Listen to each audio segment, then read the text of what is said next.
sudah relatif aman ya.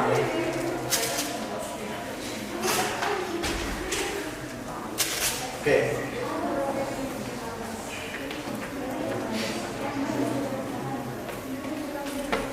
Oke, teman, saya nggak akan basa-basi. Jadi apa namanya?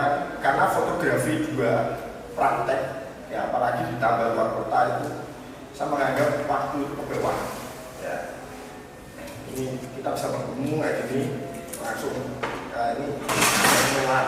Jadi saya nggak akan lama-lama. Tapi ini nanti konsepnya di hari pertama ini saya akan drill beberapa materi. Yang besok itu adalah kelas bebas waktu untuk Anda trial. Gitu ya. Jadi hari ini saya akan ajarkan beberapa materi langsung. Kemudian besok itu ada kelas bebas waktu yang akan spesifik untuk Anda mencoba. Gitu. Ya. Oke. Kalau nama semua sudah tahu ya, Pak Wikan. Pak Wikan. Saya di Semarang, kebetulan saya pegang di lab foto. Akhirnya Pak Wikan aja selesai.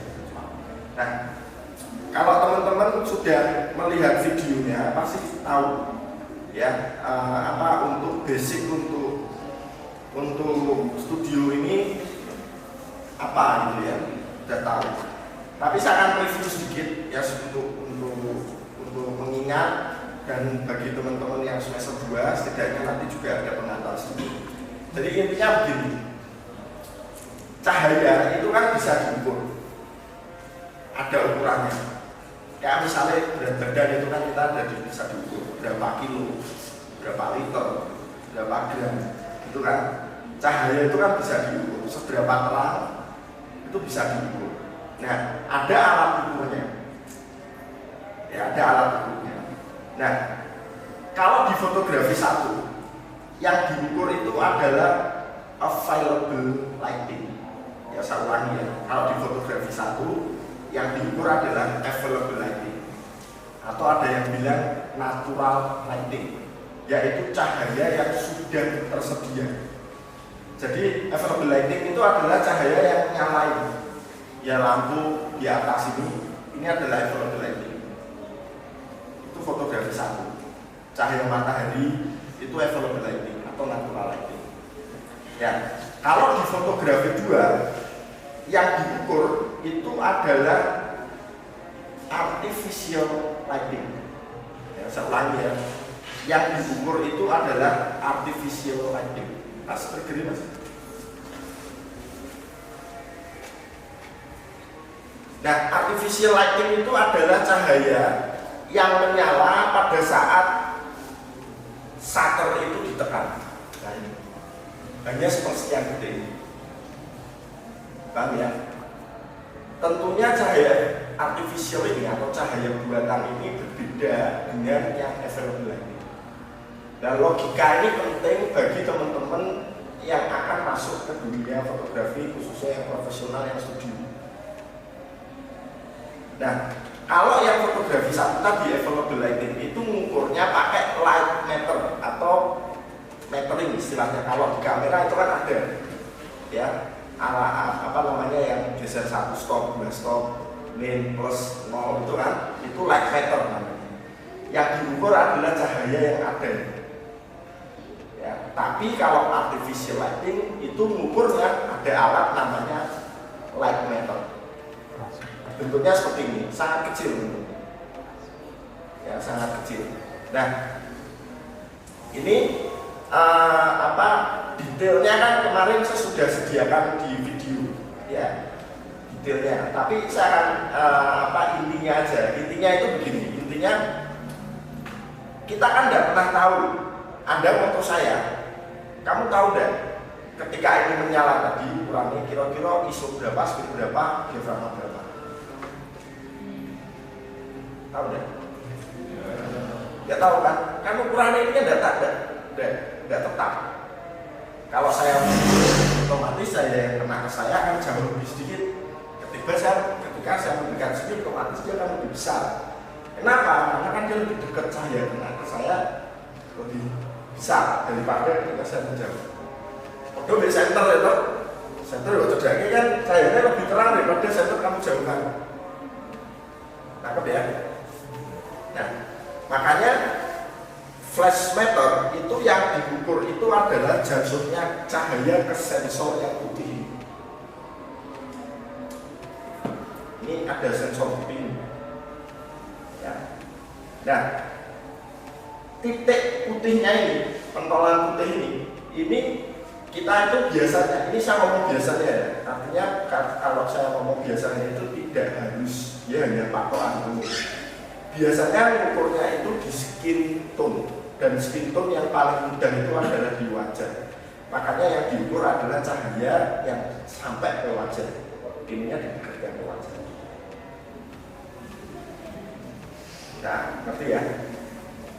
Loh, kenapa udah di kaki? Ya, kenapa udah di kaki? Nah, kalau saya diukur di kaki, pas misalnya Anda sudah pas, normal eksposurnya, kaki pas, mukanya gelap atau over, kan bisa terjadi. Berarti kan yang diukur kan pasti kan wajah. Ya, tapi saya bilang tadi umumnya, biasanya, karena kadang-kadang situasi tertentu kita butuh variasi.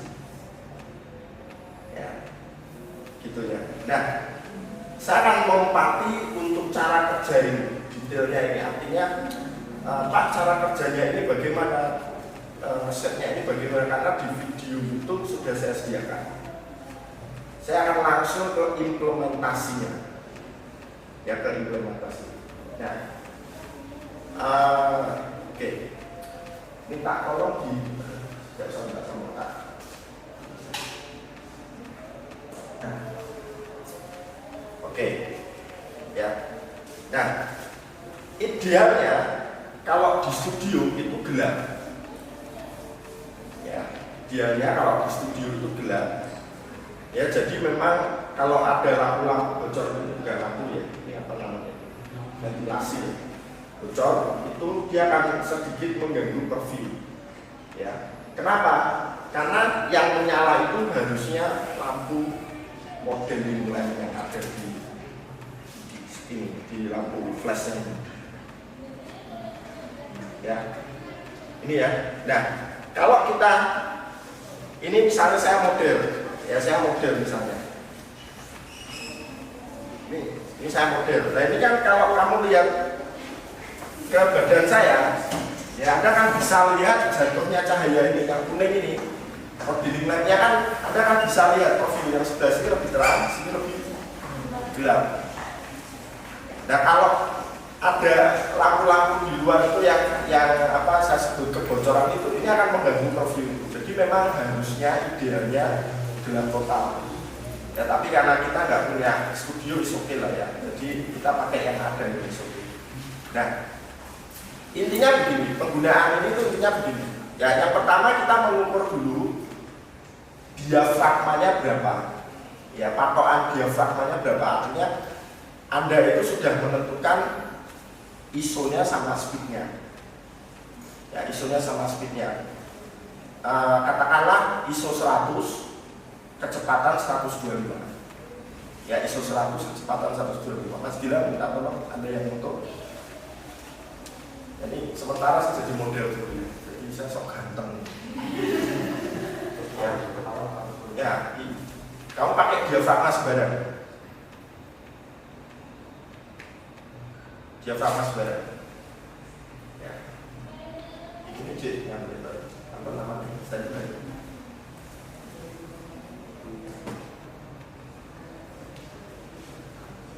Ya, kebetulan pas ya. Kebetulan pas ya. Langsung lupasin. Oh, udah dipasin ternyata. Padahal tak potong sembarangan sih. Ya enggak apa-apa. Nah, itu kan yang diukur sebelah sini. Kebetulan tadi sudah diukur. Ya, ini tadi saya sudah ukur. Itu F8 Mas ya. F8. Nah, kalau Anda lihat sebelah kanan saya kan F8 itu kan sebelah kanan saya sih sudah pas ya. Sementara sebelah sini gelap ya. Nah, saya coba perhatikan, yang ini saya matikan ya. Ini saya matikan ya. Kenapa itu? Sekarang saya pindah ke sini ya, ukurnya ya. Yang sini F8. Sekarang saya pindah sini. Ini diukur juga. Nah, ditanya Pak Kilo.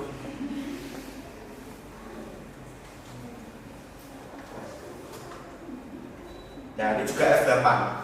Nah kalau di pas foto itu berarti kalau mau pas foto itu kita harus menyamakan cahaya yang sini sama yang sini. Jadi kalau yang sini 8, sini juga harus 8. Ya, tapi nah kalau misalnya kalau ini kan tadi belum nyala itu sudah kan gelap. Nah sekarang ini tak nyalain, sini dinyalain, ya di foto sekarang. Ini akan otomatis kanan dan kiri sama.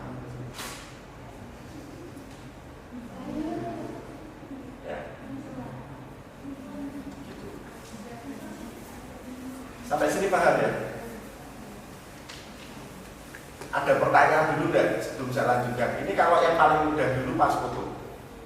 Jadi pas foto itu menyamakan cahaya kanan dan kiri sehingga tidak ada bayangan yang ada di belakang atau tidak ada sisi gelap di sebelah kanan atau sebelah kiri. Ya ada segmen. Ada pertanyaan? Nggak ada yang tanya, Pak, kenapa ngukurnya harus di sini? Kenapa nggak di situ, Pak Presiden? Orang apa sih? Kan ini ada aja tuh.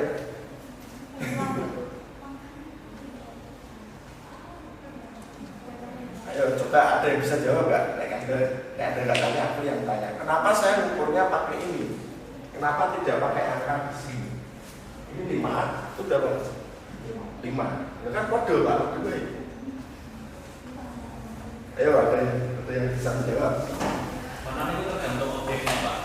Maksudnya? Orientasi pengukuran itu di objek yang akan difoto, bukan di kamera yang nyata. Seandainya aku itu lebih jauh, tapi dia pandangannya lebih lebar. Betul. Logikanya masuk. Betul, ya. Betul. Jadi kan yang tadi kan saya bilang bahwa yang diukur adalah jatuhnya cahaya titik ini kan dari sini ke sini. Jadi kadang-kadang meskipun angkanya sama, kalau ini dijauhkan, misalnya ya, misalnya dijauhkan, ini sepatnya itu masuk di bawah. Jadi kan tadi yang pas dekat 8 loh. Udah sekarang. Sakit ini kan benar sampai mau. Aku harus berjalan. 2,8. Yang sini 8, sini 2,8. Ngerti ya? Padahal kan sama-sama 5. Karena jauh kan. Jadi kan yang jadikan patokan jangan ukuran yang ada di situ. Nah, kadang-kadang terjadi juga beda aksesoris, beda ukuran, beda merek kanan dan kiri itu beda juga kecerahan. Makanya yang dijadikan patokan jangan ukuran yang ada di angka di belakang itu bisa kacau nanti. Nah sekarang kita coba ya, yang sebelah sini F2,8, yang sini 8, yang lain mas. Silakan foto saya. Maaf ya ini modelnya agak bosan ya. F8, pakai F8.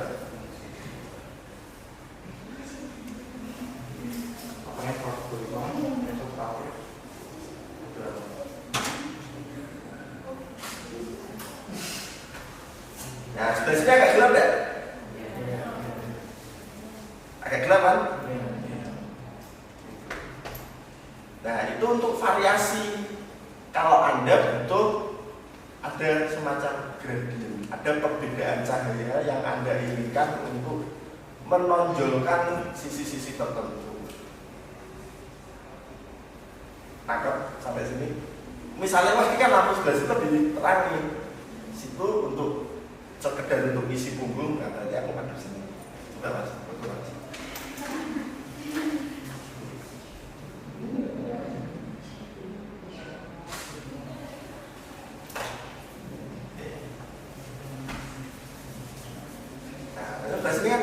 Ada tapi kan tidak terlalu banyak.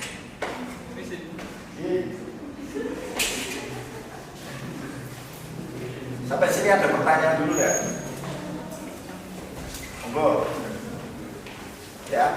Ingat ya, yang sore ini saya tekankan ke workshop ya untuk jadi memastikan logika lighting atau pengukuran lighting Anda itu sudah paham. Ada pertanyaan lagi? Penghulu aktif ya, mumpung saya ada di sini loh. Saya lagi ya, waktu adalah kemewahan. Tolong kalau ada pertanyaan bisa tanya. Ya. Untuk yang nanti siapa yang ini Pak, kalau seumpama dia dimensinya berbeda kayak gini, sebenarnya ada pengaruhnya apa? Oke, nah itu pertanyaan yang bagus. Ya, jadi ini jawabannya ini kebetulan dua aksesoris ini saya bedakan untuk Anda bisa mengenali nanti karakteristik masing-masing aksesoris. Ya kebetulan. Nah, yang itu namanya beauty disc, yang ini namanya softbox. Ini sebenarnya materi yang berbeda, tapi saya akan sampaikan karena harus jawab pertanyaan. Kalau paham dari yang versi kota ini, dari yang versi kota itu biasanya kalau yang kayak kacamata itu ada pantulan berbentuk kotak di kacamata, dan itu mengganggu. Dan biasanya kalau misalnya untuk close up jarak dekat, ya untuk close up jarak dekat, kalau misalnya yang besar semacam ini, itu nggak pakai kacamata pun di bagian mata itu kalau di zoom itu juga akan muncul ada kotaknya, dan itu beberapa orang yang merasa itu baru mengganggu. Terus kalau ini itu harus untuk meratakan ya, itu biasanya memang harus dua lampu kalau pakainya ini kanan kiri. Tapi kalau yang beauty disc itu sebetulnya bisa satu lampu tapi dia flat dari depan ini bisa. Dan penjayaannya lebih bagus karena nanti akan ada menggelar di belakang sini. Ya, area beauty di sini. Jadi ini memang untuk beauty. Jadi dia satu lampu dikasih flat depan ke sini dia bisa tanpa bayangan. Bayangannya tipis banget dan lebih artistik daripada ini. Cuman ini kan ya karena jauh mas ya. Jadi daripada saya bawa softbox 2 begini rakaruan, raketnya rondo kosong, bawa 1 sama begitu satu. Ya, tapi karakteristiknya memang ini hanya beda di pantulan tadi. Ya. Nah, untuk detail aksesoris nanti kita akan mengarah ke sana. Saya bawa beberapa aksesoris. Ada lagi pertanyaan, satu lagi pertanyaan. Kalau tidak saya lanjutkan.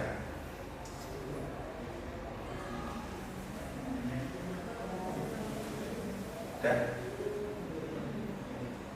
nggak ada yang tanya, Pak kalau nggak punya ini gini.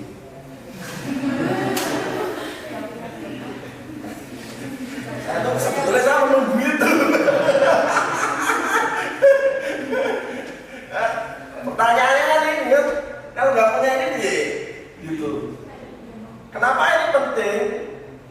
Ya karena memang untuk akurasi. Ya, Anda satu kali tembak langsung jadi kan, karena sudah ukurannya di F berapa, speed berapa, ISO berapa. Ini nggak punya ini. Nah, coba dulu ada yang bisa jawab ya. Karena sebentar lagi ini akan saya taruh di sini dan saya tidak pakai ini. Tapi kita harus belajar, makanya saya sediakan khusus satu materi video untuk belajar itu. Tapi bukan berarti kita nggak bisa foto tanpa itu.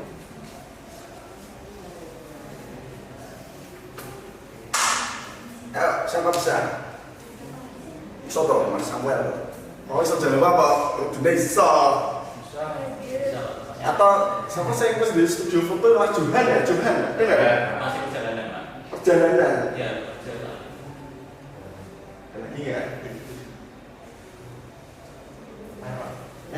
Mungkin dengan caranya dicoba sekali kemudian coba kurang didekatkan. Betul. Ya, betul sekali. Karena kan memang flash meter itu dulu itu sebetulnya untuk mempermudah di era film. Gitu. Jadi ketika kita foto satu kali jadi itu sudah langsung fix secara exposure dia akurat, precisely, pasti pas. Diafragma berapa, ISO berapa, speed berapa, dan itu pasti pas. Ya Bu. Pertamina pasti pas. Udah nggak ada, pasti pas juga udah nggak ada. Oke. Betul ya, gitu ya. Contoh, tak acak ya, misalnya ya, Mas coba speednya berapa? Tidak mati. Terus buku acak kan sebenarnya bisa 400 kilo sebenarnya. Nah kalau nggak punya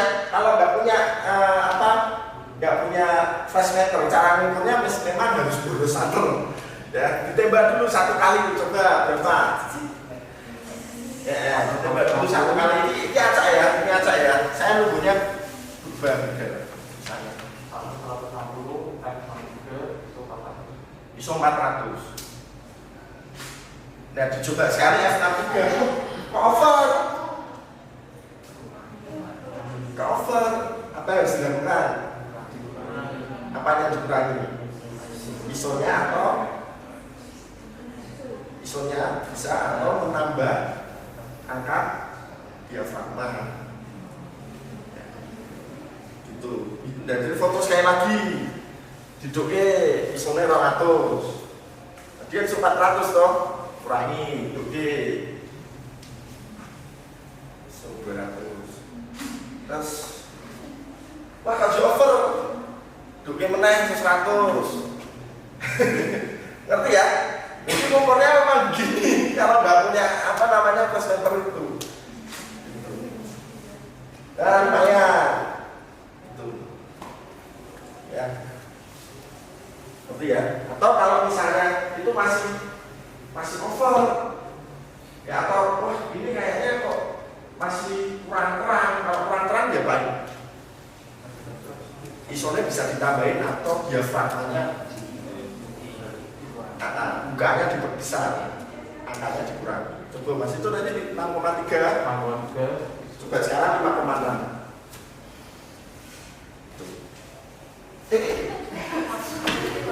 Wah ini naik gedung di syuting ya lucu juga ya.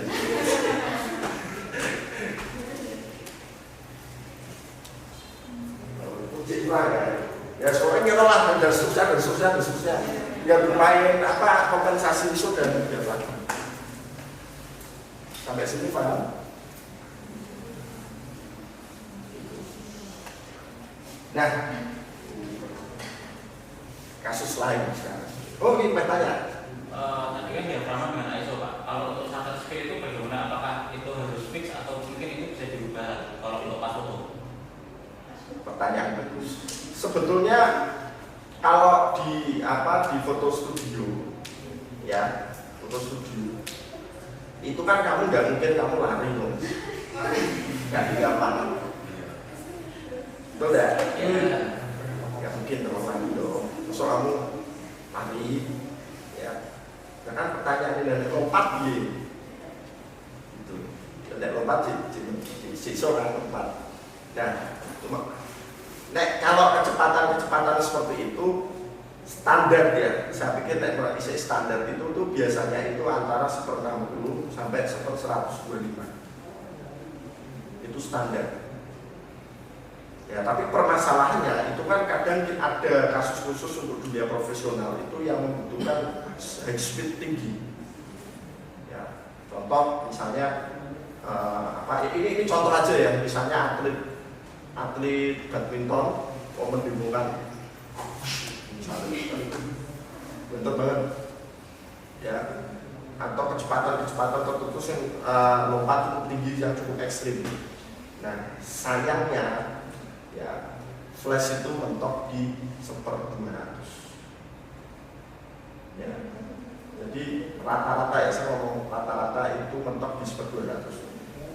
Kalau yang lebih yang bisa sampai 1/250 atau 1/500 itu biasanya yang merek-merek yang sangat high-end, yang profesional kayak Golden Eagle, Brown Tower, dan itu harganya cukup mahal. Tapi pada pemakaian reguler itu sangat jarang terjadi.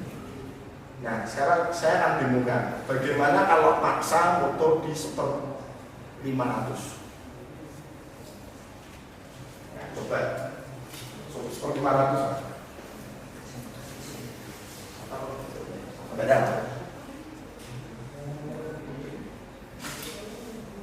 Nah, itulah yang terjadi. Ada yang bisa menjawab kenapa kok seperti itu? Biasanya nyala duluan baru mantapkan. Jadi kalah cepat. Untuk kamera kalah cahaya. betul. Jadi mentok itu 1/200.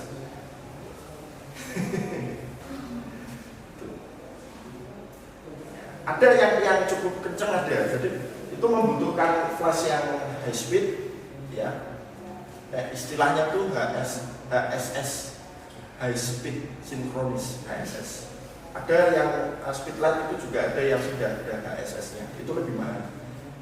Kamera juga ada yang HSS yang support, ada yang tidak. Ya, tapi ya percayalah untuk reguler itu sangat jarang sekali. Ya, karena di 1/200 kita motret orang lompat sudah bisa. Gitu. Paham ya? Oke, ada pertanyaan lagi. Ini soalnya belum nyoba, jadi belum ada pertanyaan. Tapi pas nyoba kok biasanya wah bingung nanyanya banyak sekali. Iya.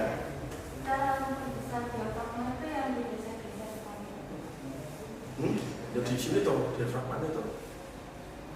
Di kameranya, tinggal digeser aja. Ya tinggal kameramu apa?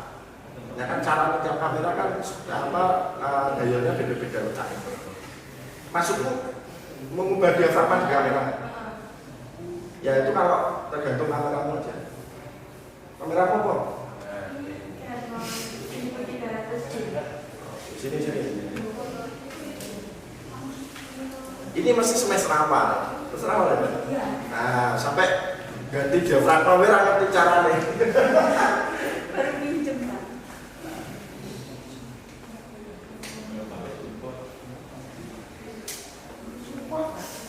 Ini Pak, ini betul.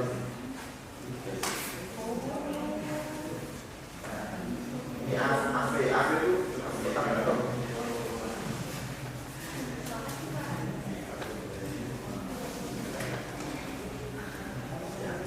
Tapi nanti kamu pakai Nikon beda, pakai Fuji beda, pakai Sony beda, semua umat lah. Makanya saya itu kadang kalau ngajar fotografi itu ya kadang waktunya habis di situ kadang. Jadi ada mahasiswa pakai Nikon, pakai Canon, pakai. Jadi ketika tidak sesuai dengan yang punya kampus, kadang harus ngajari dial-dialnya itu letak-letaknya. Ada lagi pertanyaan, satu lagi pertanyaan.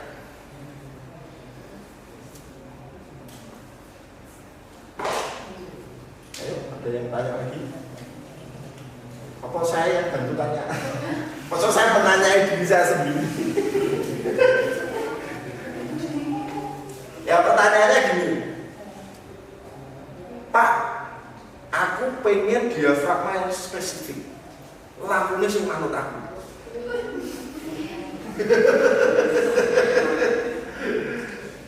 Paham tak maksud saya? Dari tadi kan ada didikte dengan ukuran ini kan, cahaya, kemudian ada manut, F-nya berapa? Nek di sini diukur ukurannya F8, terus manut pokoknya berapa, dari situ kumula. Ya. Tapi kan kadang-kadang kita tidak berorientasi pada cahaya ini. Kadang-kadang kita berorientasi pada istilah deep of field-nya. Aku pengen bokeh, aku pengen F2,8, aku pengen F2, aku pengen F1,4, atau aku pengen sangat detail F16. Jadi pokoknya putus jerawatnya ke label. Error Masuk nggak? Logikanya masuk nggak? Jadi kita yang mendikte cahayanya, bukan kita dikte cahayanya. Gitu. Coba ya, saya jawab.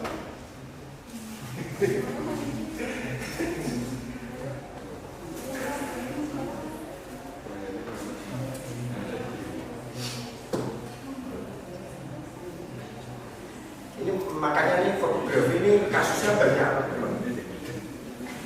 Ya, ini kasus-kasus ini sebetulnya tidak akan ditemukan kalau nggak praktek. Makanya saya bilang waktu itu kemewahan di fotografi ini, apalagi kompet ini. Wah, saya di Semarang juga gitu. Begitu boleh PTM, wah gas langsung, praktek terus masuk gas pokok. Karena kita tidak tahu tiba-tiba lockdown nangis. Bayangin belajar kayak gini online aku jimit, rasa. Ya. Kalau ada tatap muka rumah rasa. Ya. Serius ya. Nah, udah bisa jawab ya? Bagaimana kasusnya kalau aku pengen diafragma spesifik? Ya.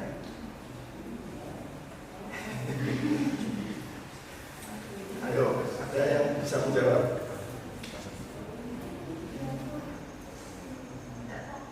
Ya, cara yang pertama dulu adalah kita menggunakan cara flash paper.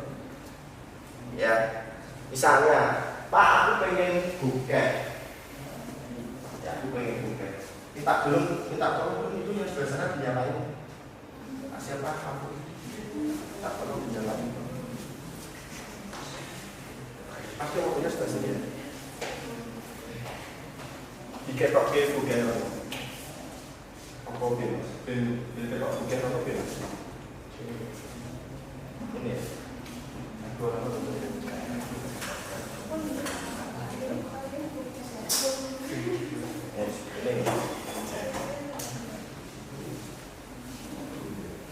Coba tanpa ini dulu. Ya, ini sebetulnya ada ilmu sendiri. Videonya nanti saya berikan pas kawin. Tapi ini untuk sekedar prosedur. Anda tanpa flash, ya hasilnya kalau f2,8 seperti ini. Tanpa flash ya. Jadi nggak ada cahaya yang ke arah ini ke model kotak.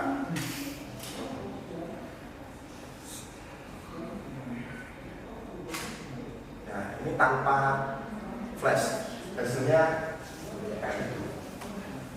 Nah, coba masih sore tambahin. Oh, tapi ini ternyata masuk ya, satu. Saya tambahin untuk diterangkan sedikit. Tempat itu nah,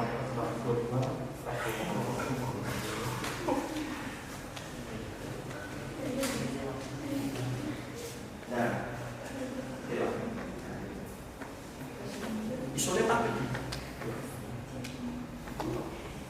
kira tekan dua ya, tapi intinya begini. Satunya 125. Oke. Berarti kita harus ukur cahaya ini sampai ketemu f2,8. Ngerti ya? Jadi misalnya Anda pengen memotret model di f,28, ya. Anda tentukan dulu speednya, ya. Kemudian Anda ukur ini sampai ketemu f2,8 di angka yang ada di sini. Paham nggak maksud saya? Gitu. Jadi kita yang mendikte cahayanya. Tes.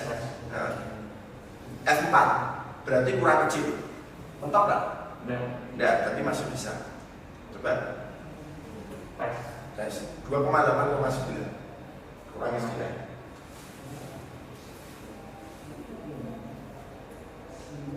2,81. Nah, dia baru f2,8.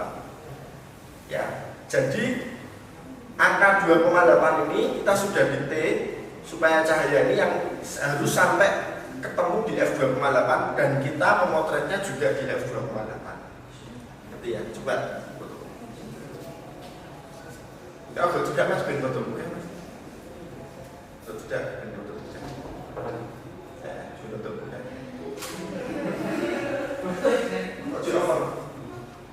Tadi isomu 400 so, 4.000 isomu.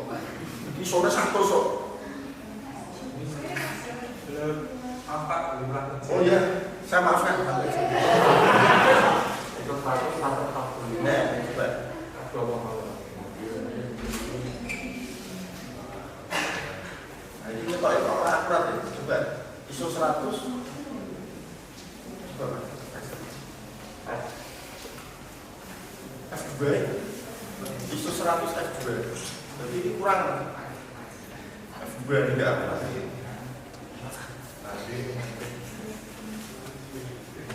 Kurang lagi. Coba. F2,8 satu lagi saya lagi kurang. Ya. 2,8,0. Ya, kadang-kadang ada sedikit tidak akurat itu wajar. Jadi memang untuk pengukuran kadang-kadang harus 2-3 kali ukur. Ya kadang-kadang kan. Ya, mesti. Nah, masuk. Caranya nggak benar. Nah, cuma kan saya lagi sebelah sini kan gelap karena memang yang diukur di sebelah sini. Ya, yang diukur di sebelah kanan sini. Ya nanti kalau misalnya pengen terang semuanya, tapi dia ada karena ini ya cahaya itu ya. Tapi intinya kalau misalnya aku pengen sebelah kiri ada cahaya, berarti aku harus butuh lampu ini nyala dan diukur juga f2,8. Kalau misalnya pengen sama intensitasnya kanan dan kiri, paham ya? Gitu ya. Logikanya nangkep ya. Oke, ada pertanyaan?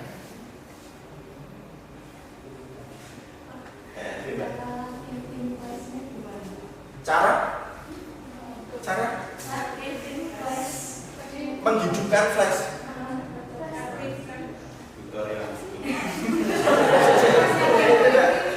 Cara menghidupkan flash. Cara itu karena semester awal ya? Nggak ngerti ya? Ya sudah apa pasangan.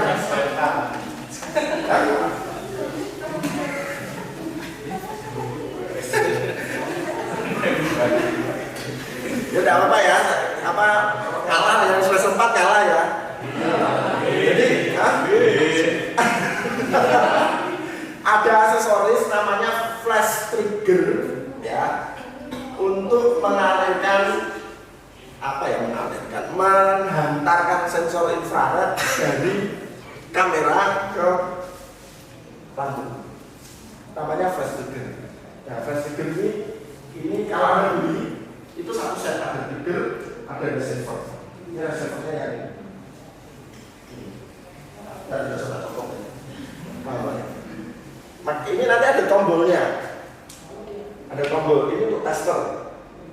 Kan ben profesional yang anak tes jendela kan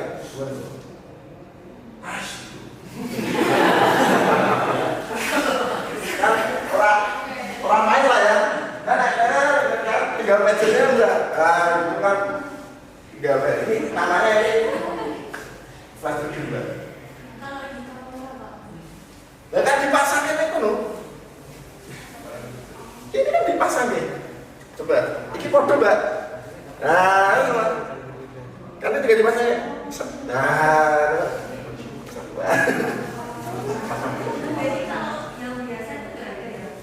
maksudnya yang biasa. Yang terang.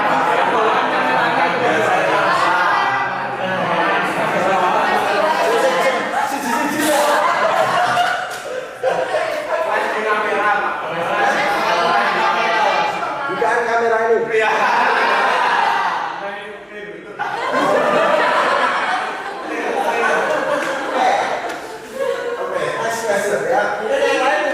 Bercanda, tapi itu sebenarnya pertanyaan bagus. Kenapa nggak pakai pop up flash itu kan? Ya. Tapi itu pakai metode yang bukan infrared. Jadi lampu flash itu dia ketriggeran dua cara. Yang pertama pakai infrared, itu dari sinyal trigger ini dan receivernya. Tapi dia juga bisa di-trigger pakai lampu. Jadi ini enak contoh.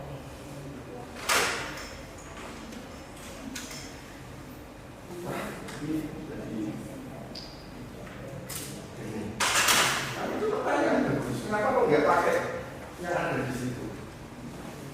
Ini jangan ya, kan saya mau matikan, kita coba yang sini. Oke, kita arah ke sini ya, kita arah ke sini ya. Nggak bisa nih, tak aja tidak bisa ya, nggak bisa ya, karena ini kan tak copot. Jadi sinyal infrarednya dia nggak menghantarkan ke sini kan. Tapi coba Mbak, kamu buka flashmu, tembak ke sini.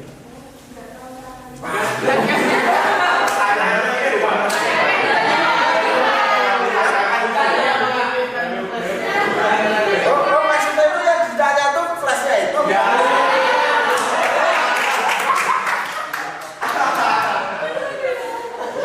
Aku kadoan ya jawabnya.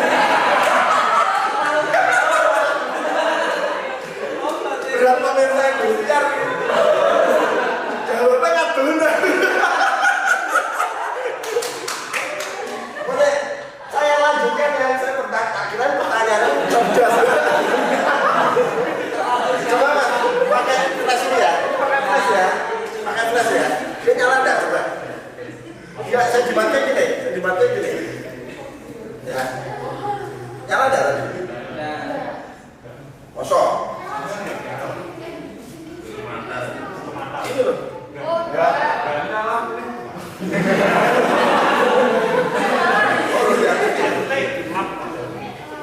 Sudah diaktifkan. Nah ini sorry, belum diaktifkan. Mata kucingnya belum diaktifkan. Nyala ya? Nyala ya. Jadi ada apa harus diaktifkan di mata kucingnya ini. Sensornya ini. Ini sensornya. Nah ini ada centilnya ini. Gitulah ya. Cuman kan kenapa kok nggak pakai itu? Kenapa harus pakai ini? Ada yang bisa jawab?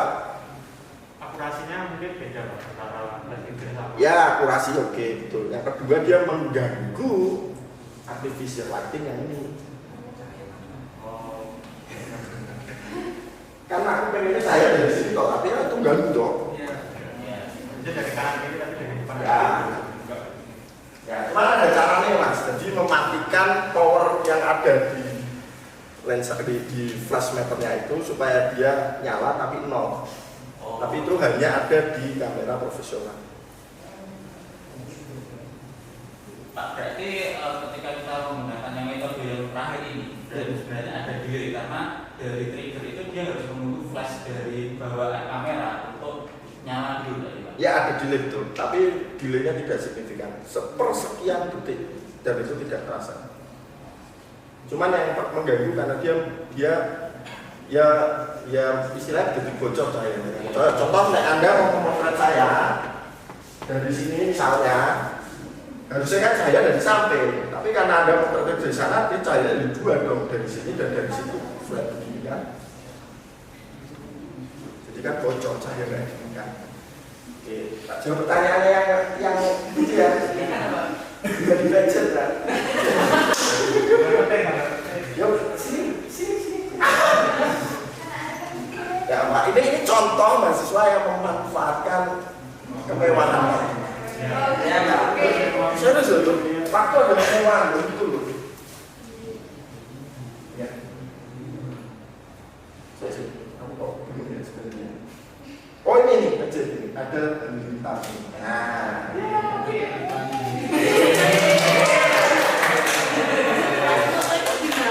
dari sini.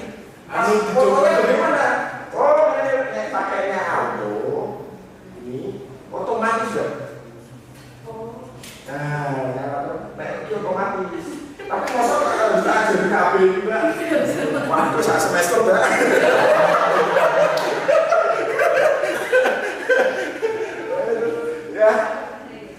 kan saya nggak mungkin ngajarin itu kan, nanti kasihan dong ya fotografi 2 terus udah lewat ya. Sampai mana?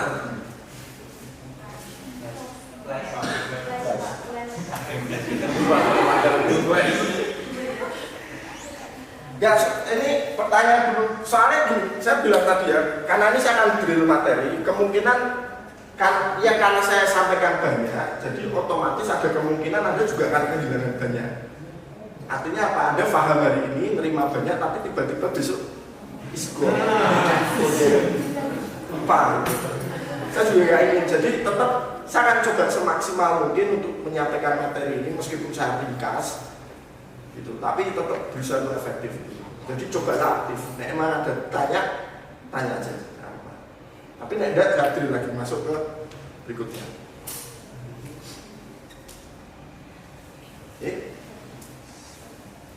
Kalau penggunaan flash timer tadi yang kalau dibuat di outdoor, apakah operasinya? Maksudnya? Soalnya kan tadi ada jaringan atau oh ini loh. Ya, pokoknya penggunaan kata di ini ada 2 metode yang kita bisa mengukur sebagai light meter. Ya modelnya itu dibuka begini. Pakainya yang ini, yang transparan di bawah. Ya, jadi kita mengukur. Ya kalau cahaya available ini diukurnya pakai model yang available. Tapi kalau kita pakai yang flash, kita tinggal tutup begini. Gitu. Jadi misalnya di luar ruangan pun kita pakai yang modenya mode pengukuran untuk artificial lighting. Yang diukur adalah cahaya kejut tadi, bukan cahaya matahari. Gitu. Yang susah adalah kalau siang bolong.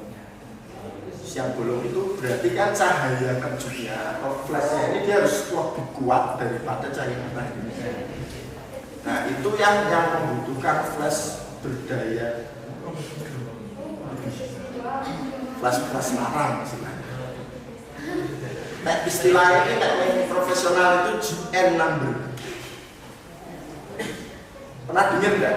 Kalau mau beli flash ada GN sekian, makin tinggi dia makin mahal. Berarti kalau GN-nya makin tinggi, itu kita kompensasi diafragmanya juga akan makin tinggi. Kalau untuk pemotretan luar ruang kita bisa lebih kuat daripada natural lighting seperti matahari. Itu nanti efeknya gini. Misalnya aku pengen siang bolong, tapi aku pengen agak gelap. Sama susah. Jadi motretnya siang, tapi aku pengen agak gelap. Gitu. Berarti kan Anda membutuhkan kompensasi diafragma yang ekstrim.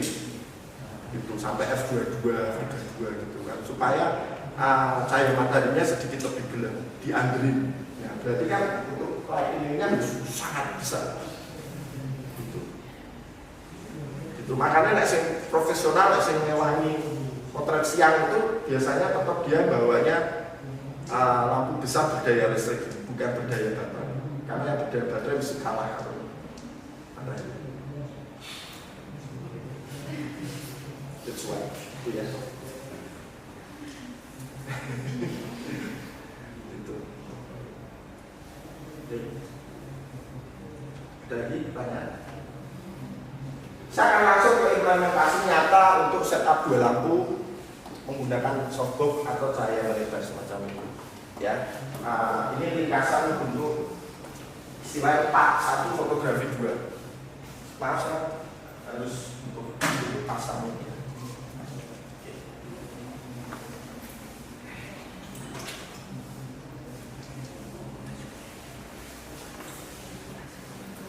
Cukup panjang mas, mas.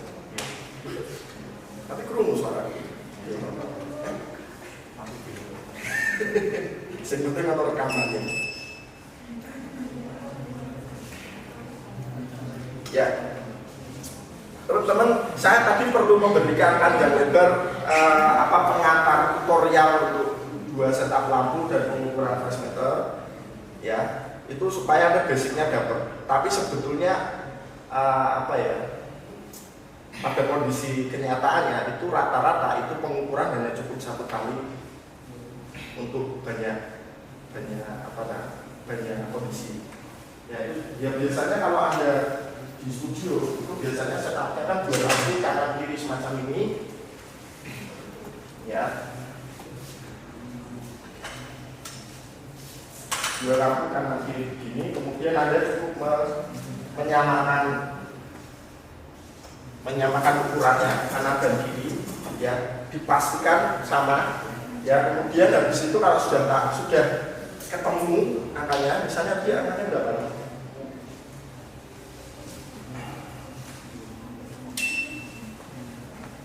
Misalnya ISO 200 mas.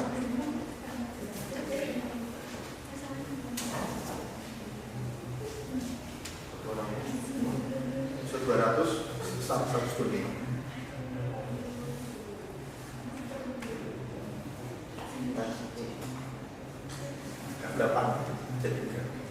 Nah, biasanya sudah ketemu ini ya, ISO 200, kecepatan 125 f28. Ya sudah, Anda akan landing di sini terus. Nanti pada setiap kondisi ada 3 potret di angka segitu. Gitu. Jadi ya pokoknya ada order pas foto atau foto kapal juga ya pokoknya ukurannya ini.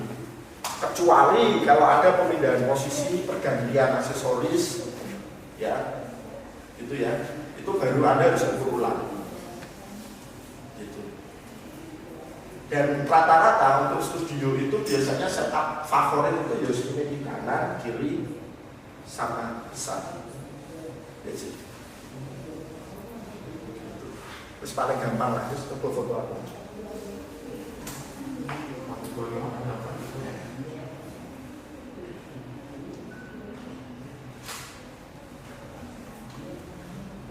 Balik.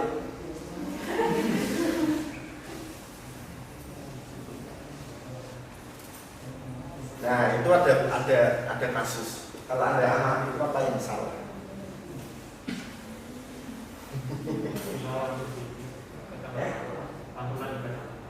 Oke. Tapi itu kan tadi sudah saya bilang ya, karena itu pakai sogok, kan beda kan, sogok sama ini kan memang beda. Ini kan memang ada pantulan kotak itu yang mengganggu gitu tadi. Tapi ada yang kaitannya dengan shadow yang tangan.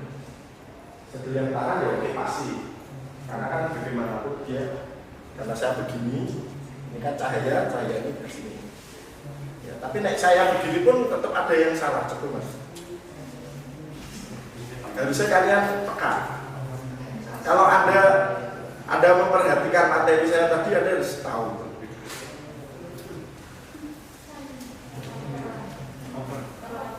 Iya, bagian mana yang terlalu kurang? Perut ya. Ini bukan karena saya buncit ya. Ya meskipun kenyataannya saya buncit, tapi terangnya di situ bukan karena saya buncit. Itu ya maksud saya. Kenapa? Karena ini kebaruan. Dan ini saya coba ya, coba diukur, mas matikan dulu. Saya ukur ya. Sebelah sini berapa? Ulangi. 8. Sebelah sini berapa? Ulang lagi. Belum tak refresh. Lagi, saya lagi. 11. Sini 8, sini 11. Berarti lebih gede perut. Ya memang ini perutku ya. Tapi bukan itu soalnya ya cahayanya, ngerti ya. Jadi fungsi ini kan yang di luar adalah cahaya yang ini yang jatuh ke sini. Gitu. Makanya ini harus dinaikkan, dipaskan yang buka. Pasti yang buka, diukur, dipastikan dia angkanya sama dengan ini 8. Itu ya. Nah, tapi kan ini tadi kan versi tradisional kan memang ini pakai ini karena kalau belum ada viewfinder, belum ada digital preview itu kita harus lihat hasilnya baru tahu mana yang over mana yang under. Tapi kan kalau ada punya live view kan sudah terdeteksi kan setelah difoto, oh perutnya kok lebih terang daripada mukanya gitu. Itu ya. Tapi basicnya ini pentingnya tahu ya. Tahu ya. Oke. Di Mandiri Cafe juga